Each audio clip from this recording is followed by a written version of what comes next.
Station. This is Danielle from the Royal Institution in London. How do you hear me? I hear you loud and clear. Excellent. Hi, Samantha. It's great to be talking to you from the Royal Institution Christmas Lectures. Hello everybody. Great talking to you. Now, one of the most fascinating things about this for me is I'm actually talking to you on my mobile phone. But I'm guessing that your mobile phone doesn't work up there. So how do you communicate with your friends and family? It's funny that you mentioned that because I've been up here for about 3 weeks and I have never thought about my mobile phone once, while when I'm on Earth, I'm constantly checking my mobile phone. So I guess I am getting over my mobile phone addiction. But we are not disconnected from our family and friends up here. We have access to the internet. It's somewhat slow, but we do have it. And then we have the possibility of giving them a call over an IP, a voice over IP phone. And once a week, typically on the weekend, we can even see them. We have a two-way video conference where we can see them and they can see us. That's amazing. And is it a weird feeling for you to be very distant, to be literally the most distant woman from Earth at the moment, but actually feel very connected at the same time?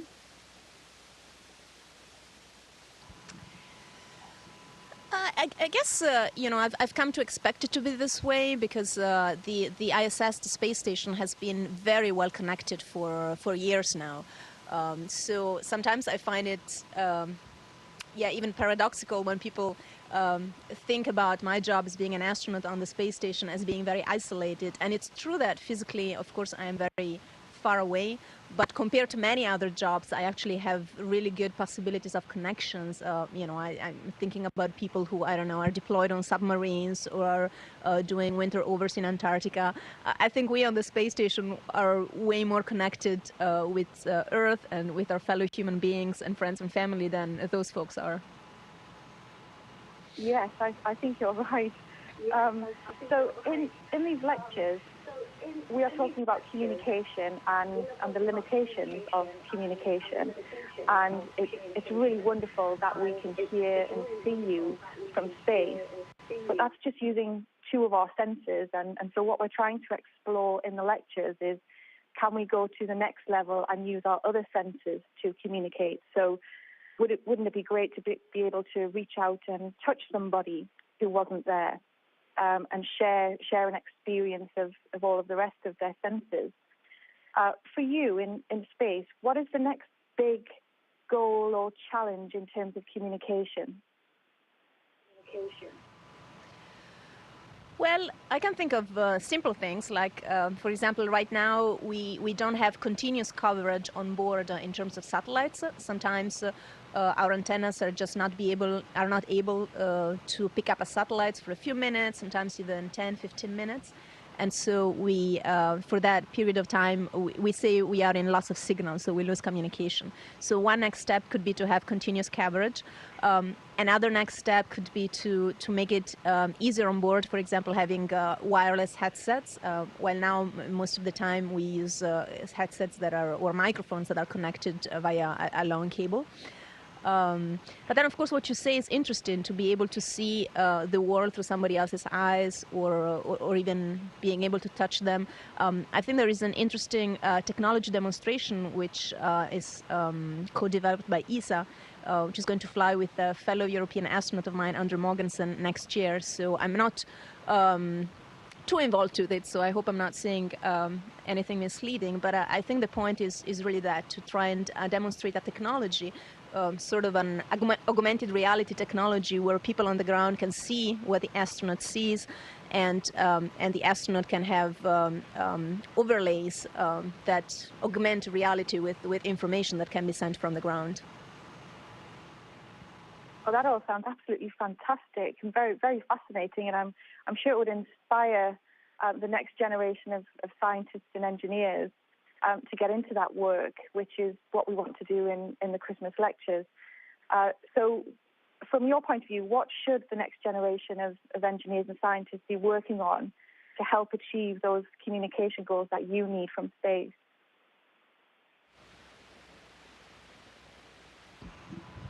Well, I think the next generation of engineers and scientists should be working on stuff that I cannot even imagine right now, because that's really the cool thing about being the next generation. You know, I think you should, you know, try find your own path, and especially at the beginning of your career when you're not into the that professional environment for that long, you can really think out of the box and come up with new solutions. So I don't want to you know, shed any light on any preconceived path, but on the contrary, I would encourage people to really think out of the box and maybe come up with some revolutionary ideas. That's brilliant. I'm sure that'll be very, very inspiring for them as well. Thank you. So you've only been in space for a few weeks now. What have you found most surprising about microgravity?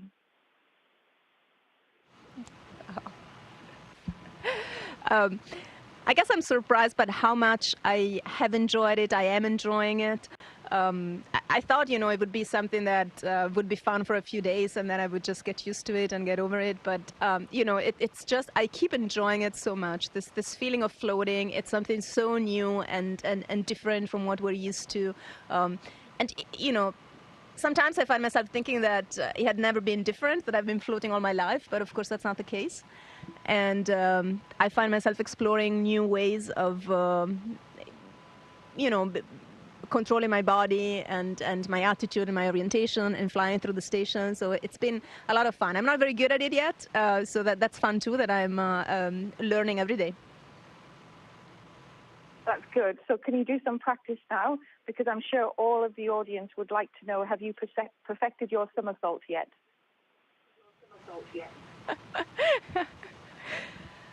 Well, to be honest, I've done only one somersault the other day, and that was by mistake. I didn't intend to, so I will hold off from that. It was wonderful. It was really great. I mean, everybody was impressed, except that I didn't intend to do it. But so I will hold off from that for now, and it'll be for a later call. So yeah, you can keep perfecting it, and then we'll keep tracking you on Twitter, and you can tell us when you perfected it. Yes, definitely, I will. Okay. Now, obviously, these are the Christmas lectures, so we're very close to Christmas. So how do you celebrate Christmas on the International Space Station? It must be so different to being at home. Well, of course, it's definitely a day in which we have time set aside to talk to our family and friends. As I've mentioned before, we have these opportunities of video conferences, and on special holidays like Christmas, of course, there's time set aside for that. And then, of course, we'll spend time together. We have a little Christmas tree here, which is planted, so to speak, upside down in our main lab. And our commander, Butch Wilmore, has been so thoughtful to set up some, I guess I'm missing the words, but you know, things for us to gather, gifts for each other, so that on Christmas Day, hopefully, all of us will have gifts from our crewmates, and it can be something simple like somebody's favorite drink that you come across, and you put it aside for them, so that it's going to be a fun experience on Christmas Day to see what your crewmates have set aside for you. Oh, that's fantastic. And it'd be interesting to see what sort of gifts that you give each other, if they're sort of the normal gifts that you would give each other on Earth, or they have a sort of a space theme to them as well. Well, you know, some of us might have thought ahead. I have, for example, and sent up some little things as Christmas gifts for the crewmates. But as I said, it might just be that you know, of the supplies that are on board, you know, that one of your crewmates really enjoys. For example, a special dessert that you normally would only come across maybe once a month, and then you set that aside when you find it, and then that person is gonna be able to enjoy their favorite dessert for Christmas. Yeah, that's really nice. So in the lectures that we've already filmed so far, we've been looking at some wonderful pieces of technology, and one of them is haptic technology, and we have seen how it can be used for trainee vets, for example, and it was just amazing. I was using this piece of haptic technology, and it was fantastic. And I'm guessing that haptic plays quite a big role in the technology for the ISS. Is that right? Not quite, but definitely something for the future. And I'm not directly involved with it, but I know that there is an experiment that specifically studies this or aims at developing haptic technology. So definitely something for the future. That's great, and I think that will also inspire the next generation of engineers and scientists as well. So it's been absolutely wonderful talking to you, Samantha. Thank you so much for all your time. I think you're truly inspiring all of the next generation of engineers and scientists down on Earth. Well, thank you so much. I really enjoyed this conversation, and well, happy Christmas. And happy Christmas to you too, Samantha. Thank you. Bye-bye. Bye-bye. Thank you. Station, this is Houston ACR. That concludes the event. Thank you. Thank you, ESA and the Royal Institution. Station, we are now resuming operational audio communications.